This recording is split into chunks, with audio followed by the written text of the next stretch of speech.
മഹാനും ഭയങ്കരനുമായി ഏകനായി മഹാത്ഭുതങ്ങളെ പ്രവർത്തിക്കുന്ന നമ്മുടെ ത്രിയേക ദൈവത്തിന് സ്തുതി സ്തോത്ര ബഹുമാനങ്ങൾ അർപ്പിക്കുന്നു. നമ്മുടെ കർത്താവും രക്ഷിതാവുമായ യേശുക്രിസ്തുവിന്റെ നാമത്തിലുള്ള സ്നേഹ വന്ദനങ്ങളും ഏവർക്കും അറിയിക്കട്ടെ. ചില ദിവസങ്ങളിലെ ഇടവേളയ്ക്ക് ശേഷം നമുക്ക് ഒരുമിച്ച് വീണ്ടും ആയിരിക്കാൻ കഴിയുന്നതിൽ ദൈവത്തെ വാഴ്ത്തുന്നു. അവിടെവിടങ്ങളിൽ നമ്മയെല്ലാം ദൈവം പരിപാലിച്ചു കൊണ്ടിരുന്നല്ലോ. കർത്താവിന് സ്തോത്രം. തിരുച്ചിറകടിയിൽ കർത്താവ് നമ്മെ പിന്നെയും സൂക്ഷിക്കട്ടെ. ചിലപ്പോഴൊക്കെ ഞാൻ പറയാറുള്ളത് പോലെ കോഴി തൻ്റെ കുഞ്ഞുങ്ങളെ ചിറകടിയിൽ സൂക്ഷിക്കും പോലെയും കഴുകൻ തൻ്റെ കുഞ്ഞുങ്ങളെ ചിറകിൻ മീതെ വഹിക്കും പോലെയും നമ്മെ ആവശ്യാനുസരണം സൂക്ഷിച്ചും വഹിച്ചും പരിശീലിപ്പിച്ചും ഈ മരുയാത്രയിൽ നടത്തട്ടെ. അതിന് മതിയായ ദൈവത്തിന്റെ കരങ്ങളിൽ നമുക്ക് വീണ്ടും നമ്മെ വിശ്വസിച്ചേൽപ്പിക്കാം. കർത്താവ് നമ്മെ സഹായിക്കട്ടെ.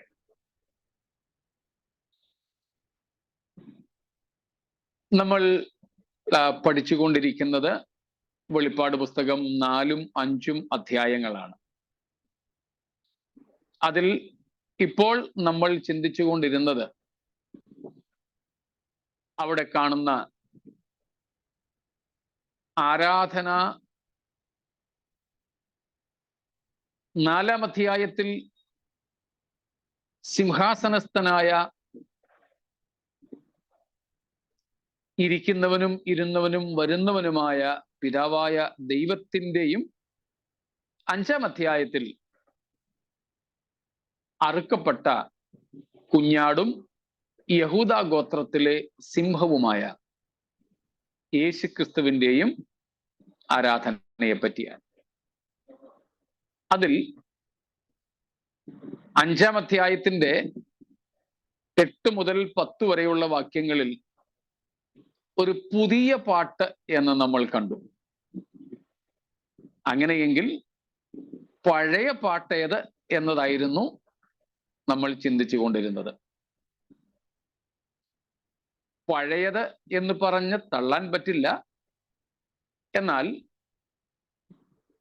പുതിയതെന്ന് പറഞ്ഞതിൻ്റെ അർത്ഥം മുമ്പ് ആരും പാടിയിട്ടില്ലാത്ത, മുൻപ് സ്വർഗത്തിൽ കേട്ടിട്ടില്ലാത്ത ഒരു പാട്ട്. സ്വർഗത്തിൽ സ്വർഗദൂതന്മാർ മാത്രം ഉണ്ടായിരുന്ന ഒരു കാലമുണ്ടായിരുന്നു. അന്നും 4ാം അധ്യായത്തിലെ പാട്ട് അവർ പാടുക പതിവായിരുന്നു. 4ാം അധ്യായത്തിലെ പിതാവായ ദൈവത്തിന്റെ ആരാധനയ്ക്കായി അല്ലെങ്കിൽ സ്തുതിക്കായി മഹത്വത്തിനായി പാടുന്ന പാട്ടിന് 2 പ്രധാനപ്പെട്ട വിഷയങ്ങളാണുള്ളത്. ഒന്ന്, 8ാം വാക്യത്തിൽ 4ാം അധ്യായത്തിന്റെ 8ാം വാക്യത്തിൽ നമ്മൾ കണ്ട ദൈവത്തിന്റെ പരിശുദ്ധി, ദൈവം ആര് എന്ന തിരിച്ചറിവ്. 2ാമത്തെ വിഷയം 4ാം അധ്യായം 11ാം വാക്യത്തിൽ നമ്മൾ കാണുന്ന ദൈവത്തിന്റെ സൃഷ്ടിപ്പിൽ വെളിപ്പെടുന്ന മഹത്വം. God's inherent characteristic or attribute of holiness and God's creational attribute or attributes demonstrated in the very act of creation, and still they are evident in the creatures or in the creation of God. These two were the very content or theme of worship of God from of old. പണ്ട് മുതലേ, ആദി മുതലേ ദൈവത്തെ സ്തുതിക്കുന്നതിനുള്ള പ്രധാനപ്പെട്ട ഇതിവൃത്തങ്ങൾ, കാരണങ്ങൾ ദൈവത്തിൻ്റെ പരിശുദ്ധിയും ദൈവത്തിൻ്റെ സൃഷ്ടിപ്പിൽ വെളിപ്പെട്ട മഹത്വവും ആണ്. സൃഷ്ടിയിലൂടെ വെളിപ്പെടുന്ന തിരുമഹത്വവുമാണ്. നമ്മുടെയും ആരാധനകളിൽ തീർച്ചയായും ഒരു പ്രധാന വിഷയം ആയിരിക്കണം നമ്മുടെ ദൈവത്തിൻ്റെ പരിശുദ്ധി എന്നുള്ളത്. ദൈവം പരിശുദ്ധൻ എന്നുള്ളത്. അതിൽ നിന്നും നമ്മുടെ ശ്രദ്ധ മാറരുത്. എന്നാൽ നമ്മുടെ ഇടയിൽ വളരെ കുറച്ചു മാത്രം ഒരുപക്ഷെ പ്രസംഗിക്കപ്പെടുന്ന ഒരു വിഷയമാണ് ദൈവം പരിശുദ്ധൻ എന്നുള്ളത്.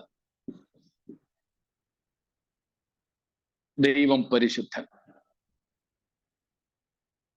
നാം അതേപ്പറ്റി പഠിച്ചിട്ടുള്ളത് കൊണ്ട് ആവർത്തിക്കുന്നില്ല.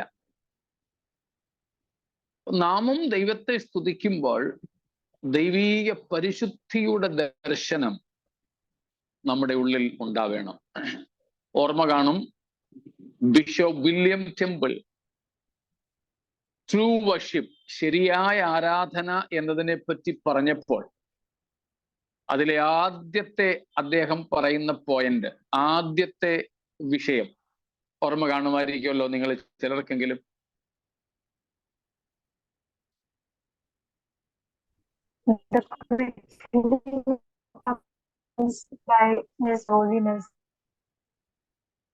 മോളെ ഒന്നുകൂടെ പറഞ്ഞേ, ഒത്തിരി ബ്രേക്ക് ആയിരുന്നു. It is the quickening of our conscience by His holiness. Yeah. True worship is quickening our conscience with the holiness of God. യഥാർത്ഥ ആരാധനയിൽ എന്താണ് സംഭവിക്കേണ്ടത്? അതിൽ ഒന്നാമത്തെ കാര്യം ബിഷപ്പ് വില്യം ടെമ്പിൾ പറയുന്നത്, ദൈവത്തിൻ്റെ പരിശുദ്ധിയുടെ ദർശനത്താൽ, ദൈവീക പരിശുദ്ധിയുടെ തിരിച്ചറിവിനാൽ നമ്മുടെ മനസ്സാക്ഷിയെ പുനർജീവിപ്പിക്കണം. ദൈവീക പരിശുദ്ധിയെ കാണാതെ ദൈവത്തെ ആരാധിപ്പാൻ കഴിയില്ല. പക്ഷേ നമ്മുടെ ആരാധനകളിലൊക്കെ നമുക്കൊരു സുഖം വരുന്ന പാട്ടും നമ്മളെ ഇക്കിളിപ്പെടുത്തുന്ന കഥകളും ഒക്കെയാ. സ്തോത്രം.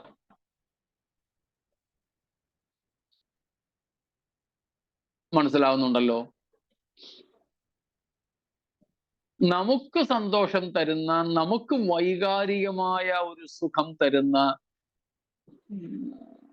that which emotionally stimulates us, നമ്മുടെ വികാരങ്ങളെ ഉണർത്തുന്ന, നമ്മുടെ ഭൗതിക ജീവിതത്തിൽ ദൈവം എന്തൊക്കെ ചെയ്തു, എന്തൊക്കെ ചെയ്യും എന്നൊക്കെ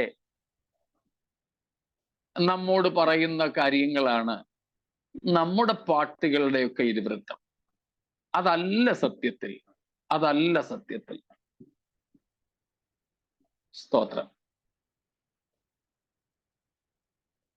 സത്യമായും ദൈവമാരെന്നുള്ള ഒരു തിരിച്ചറിവ് നമ്മുടെ ജീവിതത്തെ അടിമുടി മാറ്റിമറിക്കും കേട്ടോ. സ്തോത്രം. അതുകൊണ്ടാണ് ഞാൻ ചിലപ്പോഴൊക്കെ ഒരു പുസ്തകത്തിലെ ആമുഖത്തിൽ വായിച്ച 3 വാചകങ്ങൾ പറയാറുള്ളത്. അത് നിങ്ങൾക്ക് മനഃപ്പാഠമാണ്. Know Christ more clearly, follow Christ more nearly, and love Christ more dearly. അതിൽ ഒന്നാമത്തെ ഭാഗം, ക്രിസ്തുവിനെ നന്നായി കുറെ കൂടെ വ്യക്തതയോടുകൂടെ അറിയുക. സ്തോത്രം. ദാവീദും പ്രാർത്ഥിക്കുന്നുണ്ട്, ഞാൻ ഒരു കാര്യം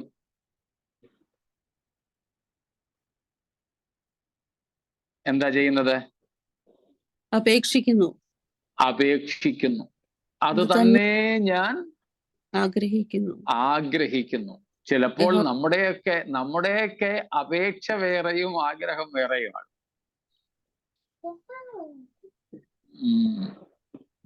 ബാഹ്യമായി നാം അപേക്ഷിക്കുന്നതൊന്നും ആന്തരികമായി ആഗ്രഹിക്കുന്നതൊന്നുമാകും. പക്ഷെ ദാവീദ് പറയുന്നു, എന്റെ ആഗ്രഹവും അപേക്ഷയും ഒന്ന് തന്നെ. എന്താണ്?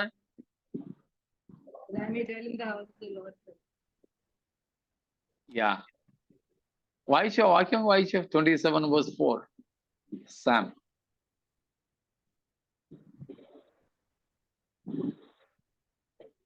ദിവ്യ സിസ്റ്റർ മ്യൂട്ടാ. യഹോവയുടെ മനോഹരത്വം കാണുവാനും അവന്റെ മന്ദിരത്തെ ധ്യാനിപ്പാനും എന്റെ ആയുഷ്കാലം ഒക്കെ യഹോവയുടെ ആലയത്തിൽ പാർക്കേണ്ടതിന് തന്നെ. യഹോവയുടെ മനോഹരത്വം കാണുവാൻ. Beholding the beauty of God. What is the beauty of God? എന്താ ദൈവത്തിന്റെ മനോഹരത്വം എന്ന് പറയുന്നത്? His holiness. ദൈവത്തിന്റെ പരിശുദ്ധിയാണ് ദൈവത്തിന്റെ മനോഹരത്വം. നാം ദൈവാരാധനയ്ക്ക് വേണ്ടി ഒരുങ്ങുമ്പോൾ നമ്മുടെ ദൃഷ്ടികളിൽ മുഴുവനും നിറഞ്ഞു നിൽക്കേണ്ടത് ദൈവത്തിന്റെ ഈ പരിശുദ്ധിയുടെ മനോഹാരിതയാണ്. സ്തോത്രം. അതാണ് നാം 4-ാം അധ്യായത്തിൽ കാണുന്നത്. അതുമായി ബന്ധപ്പെട്ടാണ് 5:8 മുതൽ നമ്മൾ കാണുന്നത് പുതിയ പാട്ട്. അതുവരെയും സ്വർഗത്തിൽ കേട്ടിട്ടില്ലാത്ത, സ്വർഗത്തിൽ ആരും പാടിയിട്ടില്ലാത്ത ആ പാട്ട്. സ്തോത്രം. അത് നമ്മൾ കണ്ടു. ആരെ പറ്റിയുള്ളതാണ്? കുഞ്ഞാടായ ക്രിസ്തുവിനെ കുറിച്ച്. കുഞ്ഞാടിനെ കുറിച്ചുള്ള പാട്ടാ. സ്തോത്രം. കുഞ്ഞാടിനെ കുറിച്ചുള്ള പാട്ടാകുമ്പോഴും കുഞ്ഞാട് ചെയ്ത അത്ഭുതങ്ങളൊന്നുമല്ല. A love song. A love song for the Lamb. സ്തോത്രം. That is the love song of the Father explicitly exposed on the cross. യേശുക്രിസ്തുവിന്റെ പരമയാഗത്തിൽ വെളിപ്പെട്ട ദൈവ സ്നേഹത്തിന്റെ പാട്ട്. യേശുക്രിസ്തുവിന്റെ ജഡധാരണത്തിൽ വെളിപ്പെട്ട ക്രിസ്തുവിന്റെ ത്യാഗത്തിന്റെ പാട്ട്. ക്രൂശീകരണത്തിൽ പ്രകടമായ ദൈവകുഞ്ഞാടിന്റെ കഷ്ടാനുഭവങ്ങളുടെ ഓർമ്മപ്പെടുത്തൽ.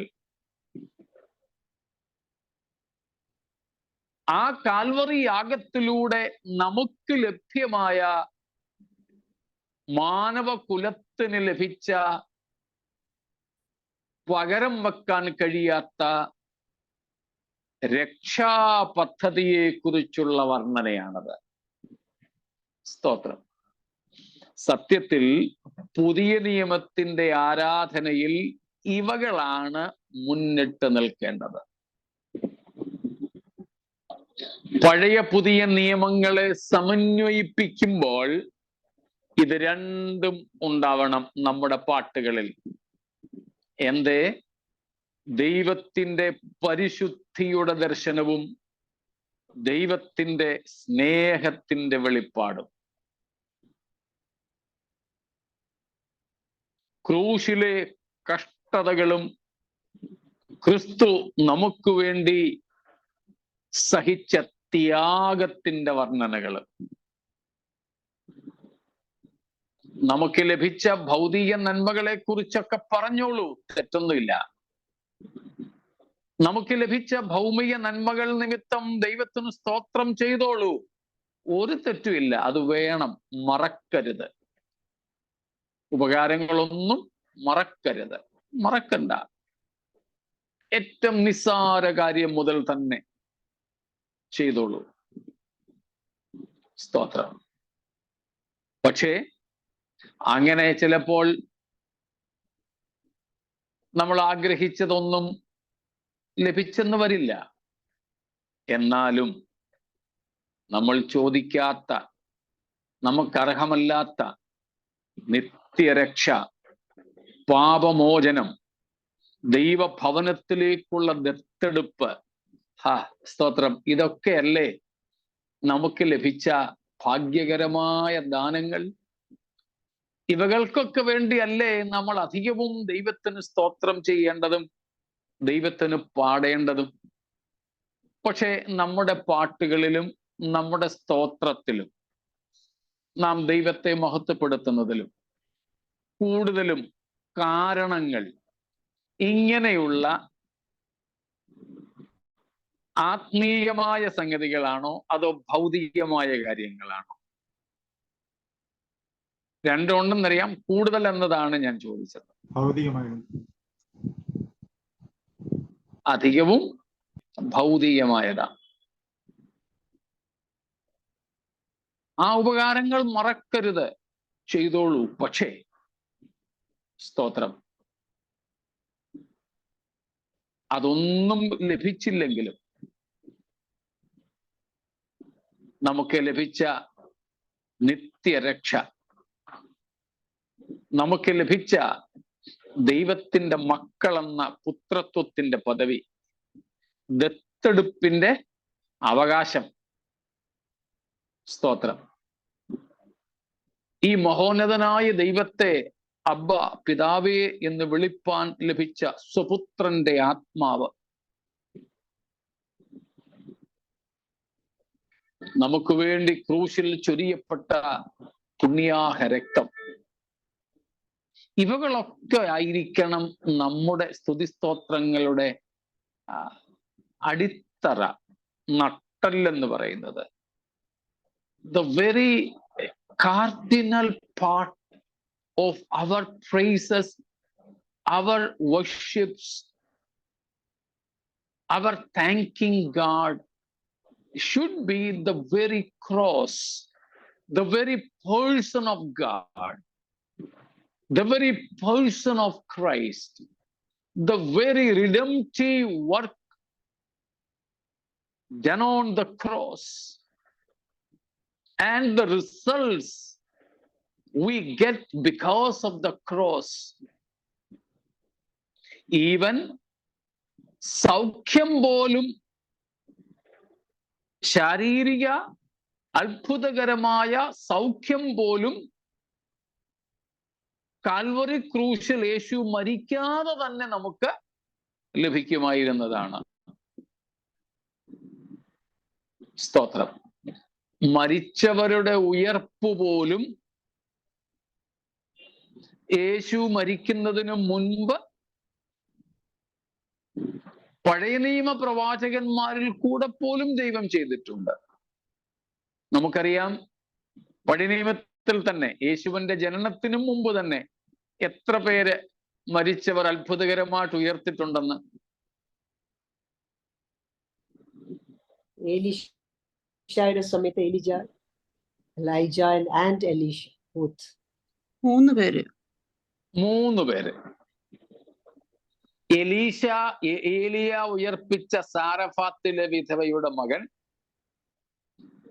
എലീശ ഉയർപ്പിച്ച ശൂനേംകാരിയുടെ മകൻ, പിന്നെ എലീശയുടെ അസ്ഥികളിൽ തൊട്ടിട്ട് എഴുന്നേറ്റ ഒരു മനുഷ്യൻ. ഇങ്ങനെ 3 പേർ അത്ഭുതകരമായി മരിച്ചവരിൽ നിന്ന് പഴയ നിയമകാലത്തും ഉയർത്തിട്ടുണ്ട്. പുതിയ നിയമത്തിൽ കാണുന്ന ഭൂതോപദ്രവത്തിൽ നിന്നുള്ള മോചനം ഒഴികെയുള്ള എല്ലാ അത്ഭുതങ്ങളും പഴയ നിയമത്തിൽ സംഭവിച്ചിട്ടുണ്ട്, ഇല്ലേ? പഴയ നിയമത്തിൽ ഇല്ലാത്ത ഏക അത്ഭുതം ഭൂതശാന്തി അല്ലേ ഉള്ളൂ പുതിയ നിയമത്തിൽ? വേറെ വല്ലതും ഉണ്ടോ? ഓർമ്മ വരുന്നെങ്കിലും ഒന്ന് പറഞ്ഞേക്കണേ.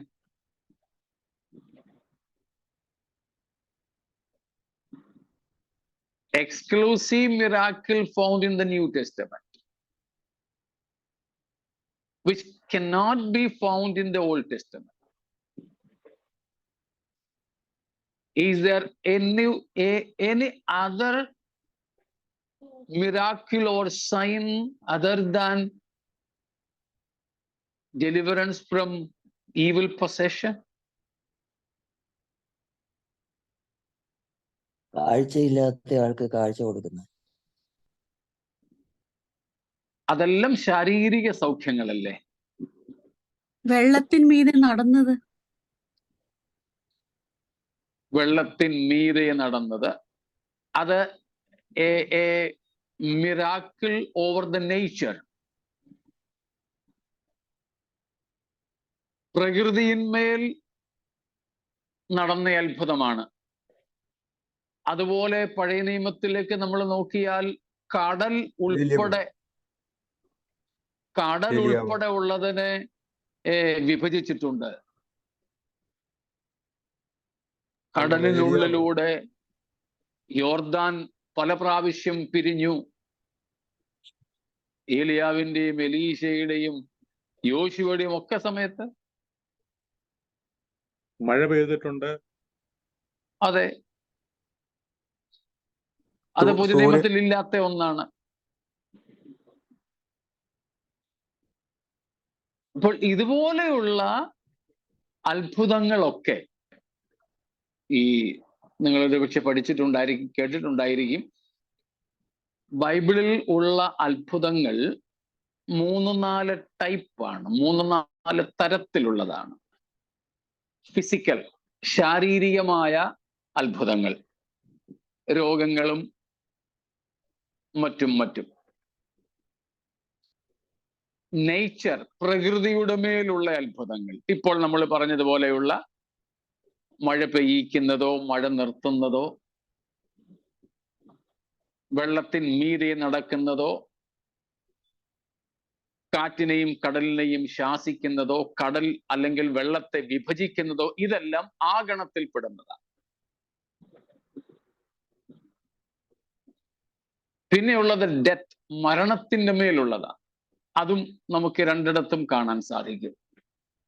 പിന്നെയുള്ളത് സ്പിരിറ്റ് വേൾഡ്, ആത്മലോകത്ത് അല്ലെങ്കിൽ ആത്മമണ്ഡലത്തിൽ, ആത്മാക്കളുടെ മണ്ഡലം കേട്ടോ. നമ്മള് മോഡേൺ പ്രീച്ചിയേഴ്സിന്റെ ആത്മമണ്ഡലം അല്ലത് കേട്ടോ. നമ്മൾ താമസിക്കുന്നത് ജഡീയ മണ്ഡലത്തിലാണ്, മനുഷ്യരുടെ മണ്ഡലത്തിലാണ്. നമുക്ക് കാണുവാൻ കഴിയാത്ത ആത്മാക്കളുടെ പ്രവർത്തന മേഖലയുണ്ട്. അതിലാണ് ദുരാത്മാക്കളെ ശാസിക്കുന്നതുമൊക്കെ ആയിട്ട് വരുന്നത്. ഇങ്ങനെ പ്രധാനമായിട്ടും 4 തരമാണ് ഈ അത്ഭുതങ്ങൾ. ഇതിൽ 3 പൊതുവെ പഴയ നിയമത്തിലും പുതിയ നിയമത്തിലും നാം കാണുന്നുണ്ട്.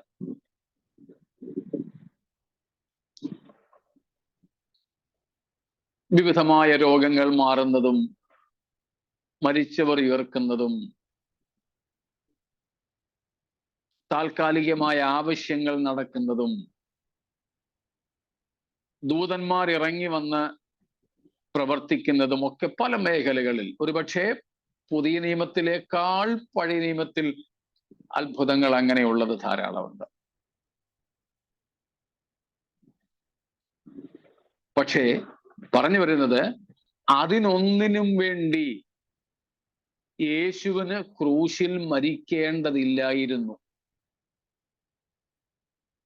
ഭക്ഷണം വർദ്ധിപ്പിച്ചു കൊടുക്കാനോ, കടൽ നദി പിളർക്കാനോ, വെള്ളത്തിന്മീതെ നടക്കാനോ, ഭൂതങ്ങളെ ശാസിക്കാനോ, വിവിധ രോഗങ്ങളെ സുഖപ്പെടുത്താനോ, പ്രകൃതി ശക്തികളെ അതിജീവിക്കാനോ, ഇതിനൊന്നിനും വേണ്ടി യേശുവിന് ക്രൂശിൽ മരിക്കേണ്ടിയിരുന്നില്ല.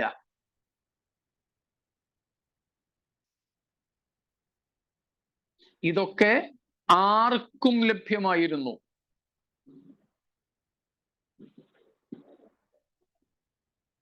ചെങ്കടൽ കടന്നത് ഇസ്രായേൽ മാത്രമാണോ?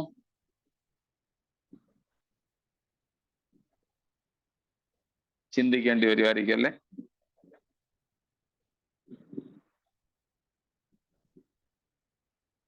അല്ല, അവരുടെ കൂടെ മിശ്രജാതികൾ ഉണ്ടായിരുന്നല്ലോ. Very good. ഇസ്രായേൽ മാത്രമല്ല, ഒരു സമ്മിശ്ര പുരുഷാരം ഇസ്രായേലിനൊപ്പം ഉണ്ടായിരുന്നു. അപ്പം മിശ്രയും വിട്ടതും ഇസ്രായേൽ മാത്രമല്ല, സമ്മിശ്ര പുരുഷാരം എന്ന് പറഞ്ഞാൽ ഇസ്രായേലിനെ പോലെ തന്നെ ഈജിപ്തിൽ അടിമകളായി കഴിഞ്ഞ വേറെ പല ഭാഷക്കാരും ജാതികളും ദേശക്കാരും ഉണ്ടായിരുന്നു. ഇസ്രായേൽ പോയ പോക്കിന് അവരും കൂടെ സ്വാതന്ത്ര്യം പ്രാപിച്ച് ഇറങ്ങി പോരുന്നു. അവരെയാണ് സമ്മിശ്ര പുരുഷാരം എന്ന് വിളിക്കുന്നത്.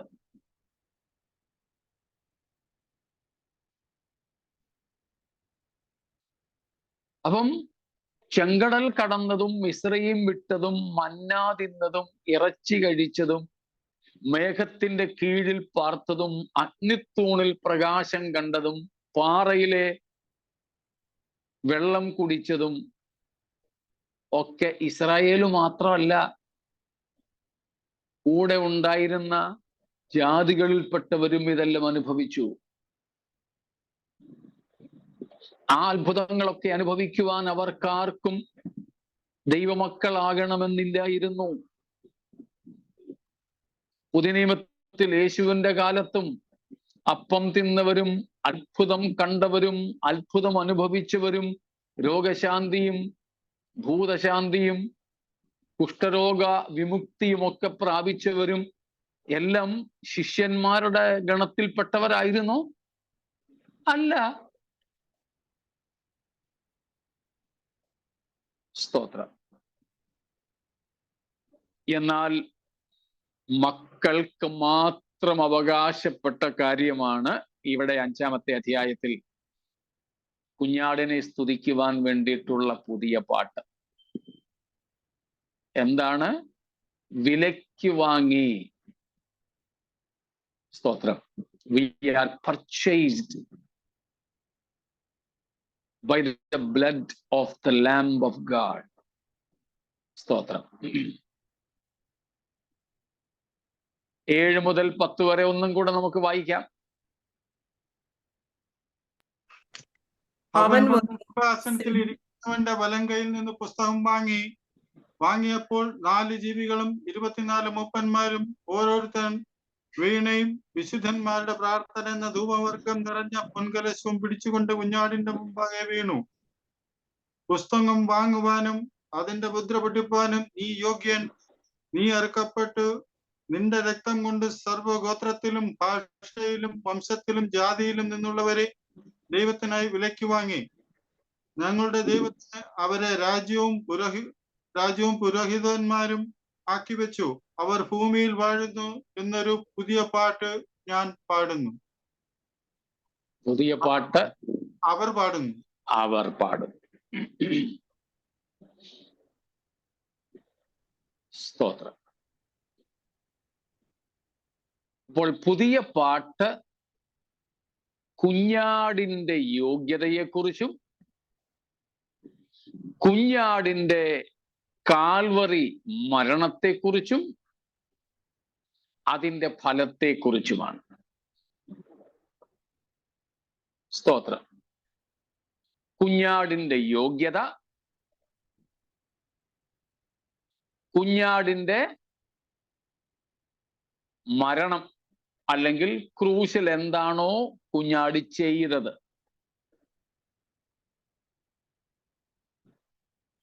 പിന്നെ കുഞ്ഞാട് ക്രൂശിൽ മരിച്ചത് കൊണ്ടുള്ള ഫലം എന്ത്, even the scope of his cross, ഇതെല്ലാമാണ് അവിടെ പറയുന്നത്. ഇപ്പൊ ഒറ്റ വാക്കിൽ പറഞ്ഞാൽ the crucifixion. സ്തോത്രം. crucifixion.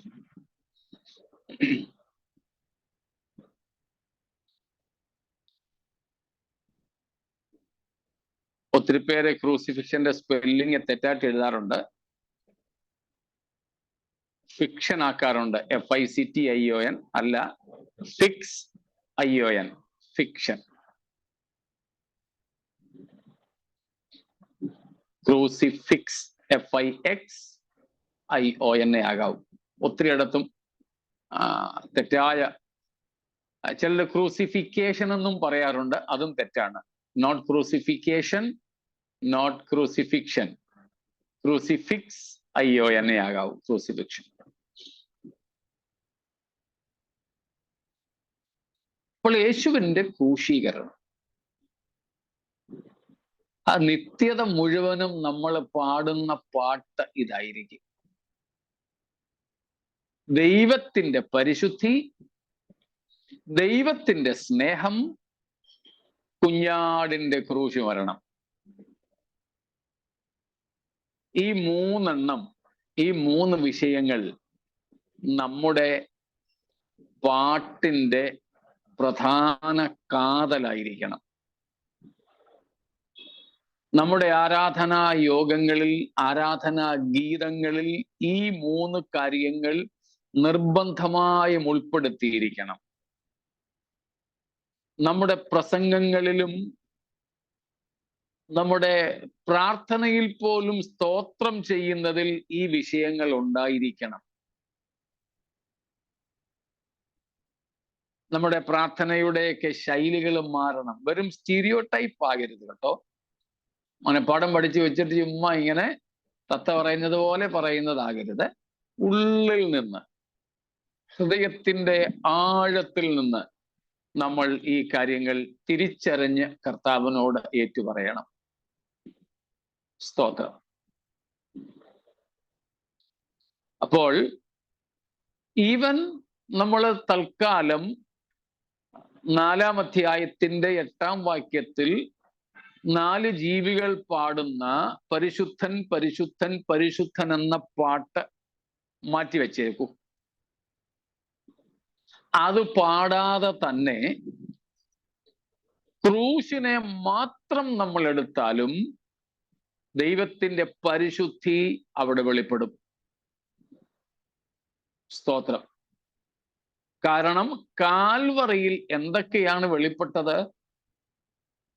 ഒന്നാമത് കാൽവറിയിൽ വെളിപ്പെട്ടത് ദൈവത്തിന്റെ പരിശുദ്ധിയാണ്. പരിശുദ്ധി എന്നുള്ളതിന്റെ നിർവചനം നമ്മൾ പണ്ട് പഠിച്ചിട്ടുണ്ട്. ഈ അടുത്ത ദിവസങ്ങളിൽ പഠിച്ചത് കൂടാതെ സാധാരണമായ നിലയിൽ ഹോളിനെസ്, പരിശുദ്ധി എന്നതിനെ പറ്റി നമ്മൾ പഠിച്ചിട്ടുണ്ട്. സ്തോത്രം. Because God is holy, He cannot comprehend and compromise anything that is not holy. In His holiness, God hates sin. ദൈവം പരിശുദ്ധനായതുകൊണ്ട് പരിശുദ്ധമല്ലാത്ത ഒന്നിനെയും ഉൾക്കൊള്ളുന്നില്ല. പരിശുദ്ധമല്ലാത്ത ഒന്നിനോടും അനുരഞ്ജനം നടത്തുന്നില്ല. ദൈവം തന്റെ പരിശുദ്ധിയിൽ പാപത്തെ ഹെയ്റ്റ് ചെയ്യുന്നു, വെറുക്കുന്നു. അപ്പോൾ പാപത്തോടുള്ള ദൈവത്തിന്റെ അഗമ്യമായ വെറുപ്പിന്റെ തീവ്രതയാണ് സ്വന്തം പുത്രനെ ആദരിയാതെ പാപത്തിന്റെ ശിക്ഷ ക്രൂശിൽ വെച്ച് തന്റെ ജഡത്തിൽ ദൈവം നൽകിയത്. കൂടെ ഉണ്ടല്ലോ എല്ലാവരും? സ്തോത്രം.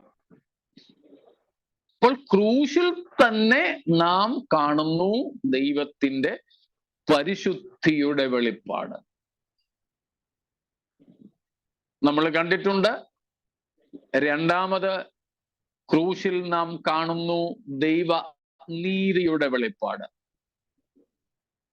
നീതി എന്താണെന്ന് ഓർമ്മ കാണുമല്ലോ. അതിന്റെ നിർവചനം ഒരു ഓർമ്മപ്പെടുത്തലാണ്.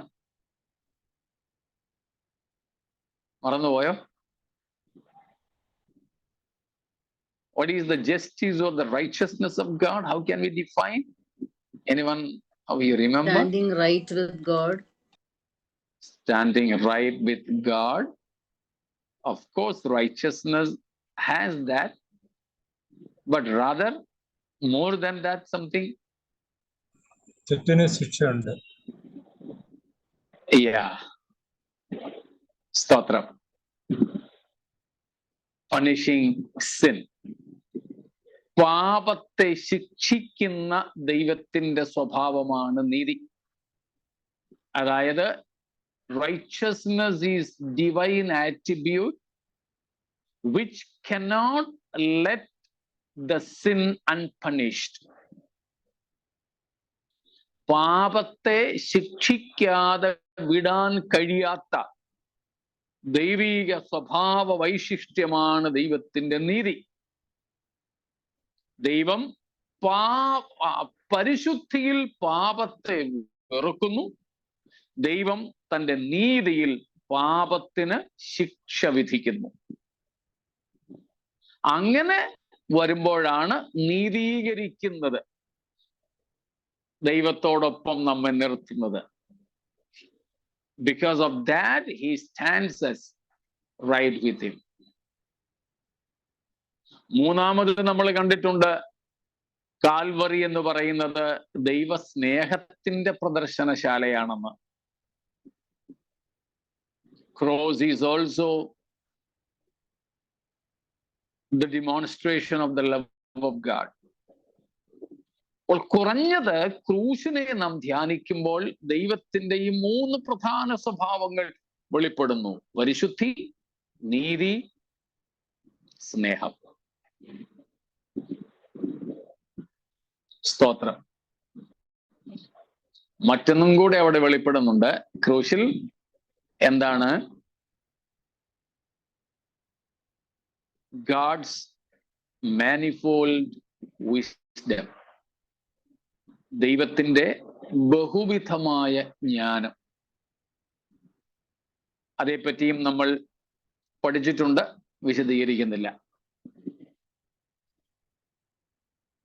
പൗലോസ് അത് പറയുന്നത് എഫേസ്യർ 3:10-11 വാക്യങ്ങളിലാണ്. ദൈവത്തിന്റെ ബഹുവിധമായ ജ്ഞാനം. സ്തോത്രം. അതിന്റെ മറ്റൊരു ഭാഷ്യമാണ് ദൈവത്തിന്റെ മുൻനിർണയം. ദൈവത്തിന്റെ മുൻ അറിവെന്നും സ്ഥിര നിർണയം എന്നുമാണ് പത്രോസ് അതിനെ വിളിക്കുന്നത്. ഓർമ്മ കാണുമല്ലോ പത്രോസിന്റെ ഭാഷ. സ്തോത്രം. അപ്പോസ്തല പ്രവൃത്തികൾ 2:23 2:23 ആക്ട്സ്. ഒന്ന് വായിച്ചോളൂ.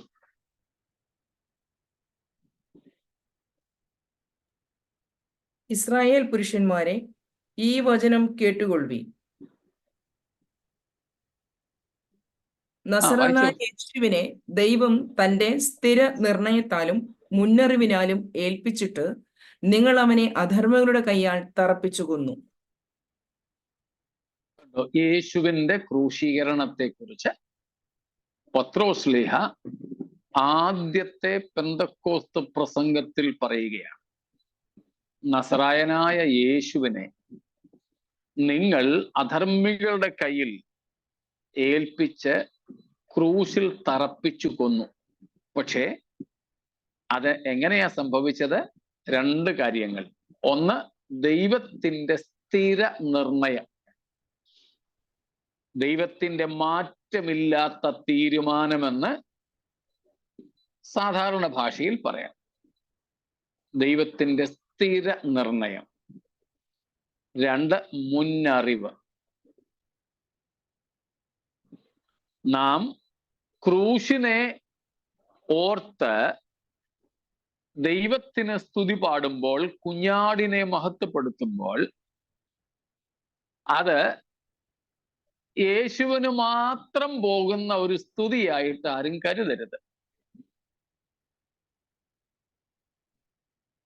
ചിലർക്ക് അങ്ങനെ ചെറിയ പ്രശ്നമുണ്ട്.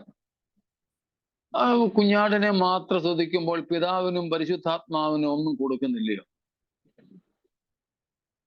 നമ്മുടെ കൂട്ട് 3 കടയിട്ടുകൊണ്ടിരിക്കുന്നവരല്ല പിതാവും പുത്രനും പരിശുദ്ധാത്മാവും. സീനിയർ പാസ്റ്ററും അസിസ്റ്റന്റ് പാസ്റ്ററും ഒക്കെ ഉണ്ടെങ്കിൽ ഇവർക്ക് എല്ലാവർക്കും എന്തെങ്കിലും ഓരോ കവറൊക്കെ കൊടുക്കണം, എല്ലാവരെയും വിളിച്ച് ഊണ് കൊടുക്കണം, ഇല്ലെങ്കിൽ ഒരാൾക്ക് പിണക്കമാകും എന്നൊക്കെ നമ്മുടെ ഇടയിലുള്ളതുപോലെ പപ്പ എന്ന് പറഞ്ഞാൽ മമ്മിക്ക് പിണക്കം വരും, മമ്മിയോട് ഇച്ചിരി കൂടുതൽ പറ്റിയാൽ പപ്പയ്ക്ക് പിണക്കം വരും എന്ന നമ്മുടെ ഒക്കെ ജീവിതത്തിലുള്ളതുപോലെ വിഭജനങ്ങളും ഒന്നും പിതൃപുത്ര പരിശുദ്ധാത്മാവാം ത്രിയേക ദൈവത്തിലില്ല. സ്തോത്രം. അതുകൊണ്ട് കുഞ്ഞാടായ ക്രിസ്തുവിനെ നാം മഹത്വപ്പെടുത്തുമ്പോൾ പിതാവിനെയും പരിശുദ്ധാത്മാവിനെയും അവഗണിക്കുന്നു എന്ന് കരുതരുത്. When we exalt the Lamb of God, that exaltation, that adoration, that praise, worship also go to the other 2 persons of the Holy Triunity. Especially when we glorify the Lamb of God because of the cross, the first part of that praise goes to the Father who purposed our salvation even before the time began.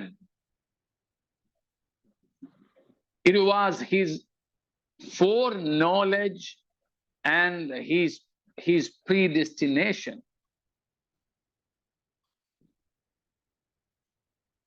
യേശുക്രിസ്തുവിന്റെ ക്രൂശിനെ നാം ഓർക്കുകയും ഉയർത്തുകയും ചെയ്യുമ്പോൾ അതിലൂടെയുള്ള ആദ്യ മഹത്വം അല്ലെങ്കിൽ മഹത്വത്തിന്റെ ആദ്യ ഘടകം പോകുന്നത് പിതാവിങ്കലേക്കാണ്. കാരണം യേശുവിന്റെ ക്രൂശ് പിതാവായ ദൈവത്തിന്റെ മുൻ അറിവിനും സ്ഥിര നിർണയത്തിനും ഒത്തതായിരുന്നു. യേശുക്രിസ്തുവിലൂടെയുള്ള നമ്മുടെ വീണ്ടെടുപ്പ് പിതാവായ ദൈവം സകല കാലത്തിനും മുമ്പേ പദ്ധതിയിട്ടിരുന്നതായിരുന്നു. സ്തോത്രം. അപ്പോൾ അതിൻ്റെ ഒരു തിരിച്ചറിവ് നമുക്കുണ്ടാവണം. അതറിഞ്ഞുകൊണ്ട് നാം ദൈവത്തിന് സ്തോത്രം ചെയ്യണം. പിതാവേ, മാനവ സൃഷ്ടിക്കും മുമ്പേ, ലോക സൃഷ്ടിക്കും മുമ്പ് തന്നെ ഞങ്ങളുടെ വീണ്ടെടുപ്പ് പുത്രൻ മൂലം അങ്ങ് പദ്ധതിയിട്ടിരുന്നല്ലോ. കാലത്തികവിങ്കൽ അങ്ങയുടെ പുത്രനെ സ്ത്രീയിൽ നിന്നും ജനിച്ചവനായി അങ്ങ് ഭൂമിയിലേക്ക് ഞങ്ങൾക്കായിട്ട് അയച്ചല്ലോ. സ്തോത്രം. ക്രൂശ്, ഇങ്ങനെ പല കാര്യങ്ങൾ ക്രൂശ് നിമിത്തം നമുക്ക് ദൈവത്തിന് സ്തോത്രം ചെയ്യുവാനും സ്തുതിക്കുവാനുമായിട്ട് ഉണ്ട്.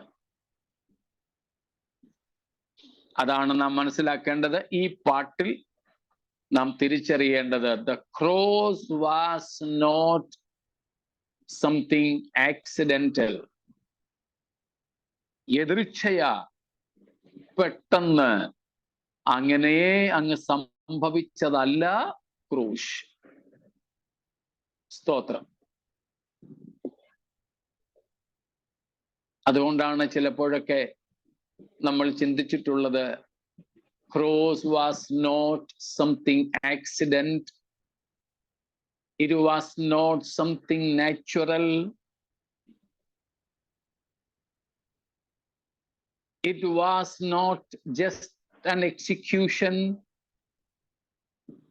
It was not a murder, not a suicide, even not a sacrifice or a martyrdom. Calvary എന്ന് പറയുന്നത് എതിർച്ഛയാ സംഭവിച്ചതായിരുന്നില്ല. നാച്ചുറൽ പ്രകൃതിയാ സംഭവിച്ചതായിരുന്നില്ല. എക്സിക്യൂഷൻ ഒരു ന്യായവിധി നടത്തിപ്പായിരുന്നില്ല. ഒരു വധശിക്ഷയായിരുന്നില്ല. ഒരാത്മഹത്യയോ കൊലപാതകമോ അല്ലായിരുന്നു. യേശുവിന്റെ ക്രൂശ് മരണം അത് വെറും ഒരു ത്യാഗവും യാഗവുമായിരുന്നില്ല. അത് വെറും ഒരു രക്തസാക്ഷിത്വം മാട്ടിയിടമായിരുന്നില്ല. പിന്നെന്തായിരുന്നു? But it was purposed even in the past eternity by the eternal triune God. നിത്യനായ പരിശുദ്ധനായ ത്രിയേക ദൈവം അനാദിയിൽ തീരുമാനിച്ച തീരുമാനപ്രകാരമായിരുന്നു അത്.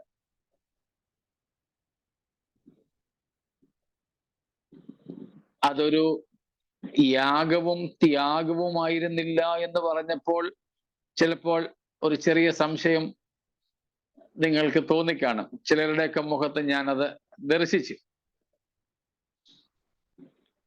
സ്തോത്രം. It was not a mere sacrifice. It was not a mere മാറ്റിയിടം. ഇത് വെറും ക്രൂശ് മരണം ഒരു വെറും യാഗവും ത്യാഗവും രക്തസാക്ഷിത്വവുമായിരുന്നില്ല.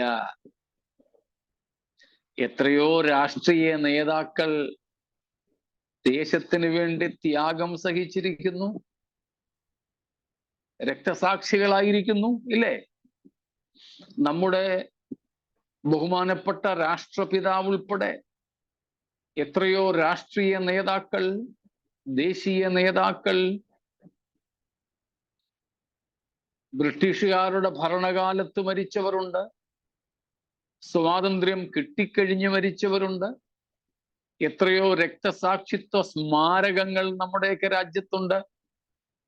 കേരളത്തിൽ പൊതുവെ എത്രയോ രക്തസാക്ഷിത്വ സ്മാരകങ്ങളാ ഉള്ളത്. അങ്ങനെയുള്ളൊരു മരണമായിരുന്നില്ല യേശുവിൻ്റെത്. പിന്നെന്തായിരുന്നു? സ്തോത്രം. It was but a very atoning sacrifice. It was not a mere sacrifice, but it was an atoning sacrifice. It was rather a propitiatory death. It was a propitiation for our sins.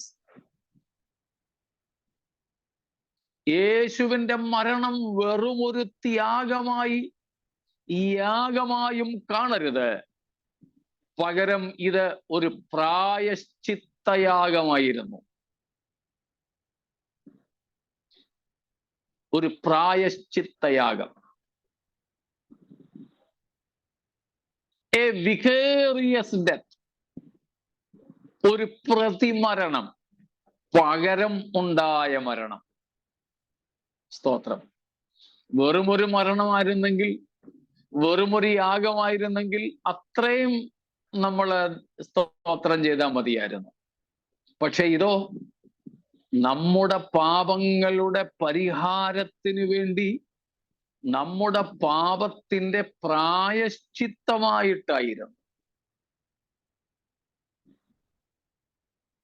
നമുക്ക് പകരമായി മരിച്ചതായിരുന്നു. സ്തോത്രം. എനിക്ക് പകരമായിരുന്നു യേശുവിന്റെ മരണം എന്ന് പറയുമ്പോഴാണ് അതിന് വ്യക്തിപരമായ ഒരു ബന്ധം ഉണ്ടാകുന്നത്. സ്തോത്രം.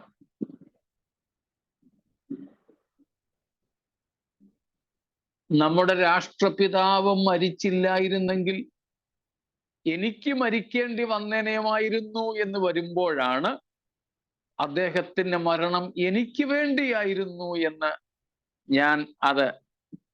ഞാനുമായിട്ട് ബന്ധിപ്പിക്കുന്നത്.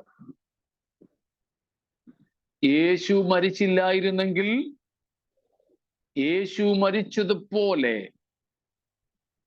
എനിക്ക് നിങ്ങൾക്കും മരിക്കേണ്ടി വന്നേനെ. ഒരു വ്യത്യാസം മാത്രം, യേശു മരിച്ചത് നമ്മുടെ പാപങ്ങൾക്ക് വേണ്ടിയായിരുന്നു.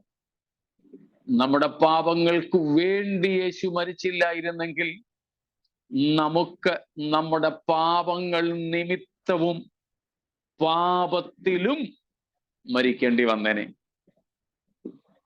ഞാൻ പറയുന്ന പദങ്ങളുടെ അർത്ഥം മനസ്സിലാവുന്നുണ്ടോ? Jesus died for our sins. That is a vicarious and a propitiatory death. If Jesus would not have been offered himself as an atoning sacrifice,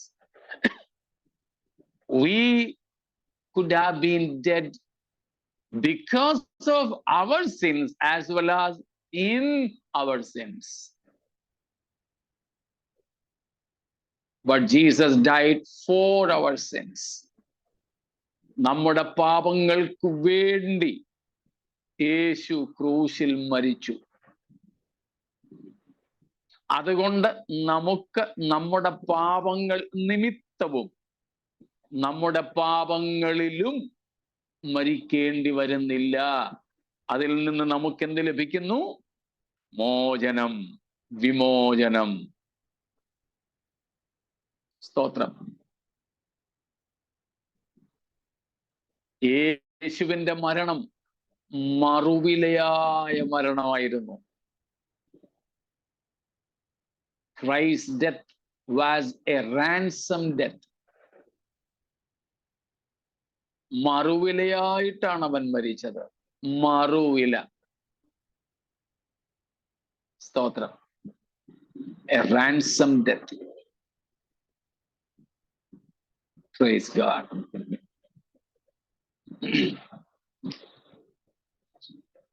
ഇതൊക്കെ പരസ്യ സ്ഥലങ്ങളിൽ, കൺവെൻഷനുകളിലും ഒക്കെ പറയേണ്ടതാണെങ്കിലും നാമും യേശുവിന്റെ മരണം എന്തായിരുന്നു എന്ന് തിരിച്ചറിയേണ്ടതുണ്ട്. സ്തോത്രം. എങ്കിലേ ഈ 5-ാം അധ്യായത്തിൽ നാം കാണുന്നത് പോലെ ക്രൂശ് നമ്മുടെ ആരാധന വിഷയമാകത്തുള്ളൂ. ക്രൂശ് ആരാധന വസ്തുവാകരുത്. സ്തോത്രം. ക്രൂശ് നമ്മുടെ ആരാധന വിഷയമാകണം. തമ്മിൽ തെറ്റിദ്ധരിക്കരുത്. സ്തോത്രം. ക്രൂശിനെ വെച്ച് ആരാധിക്കാനല്ല, ക്രൂശിൽ നടന്ന സംഭവങ്ങൾ, സ്തോത്രം, നമ്മെ ക്രൂശിക്കപ്പെട്ട ക്രിസ്തുവിനെ, പ്രൈസ് ഗാഡ്, കൂടുതൽ ഹൃദ്യമായി സ്നേഹിക്കുന്നതിലേക്ക് നടത്തണം എന്നാണ് ഈ പറഞ്ഞത്. Praise God. സ്തോത്രം. Praise God. Yeah, we can never graduate from the gospel. Absolutely. Jesus died for our sins on the cross. The unrepentant thief on the cross died in sin. And the repentant thief died to sin. Absolutely. Stotra.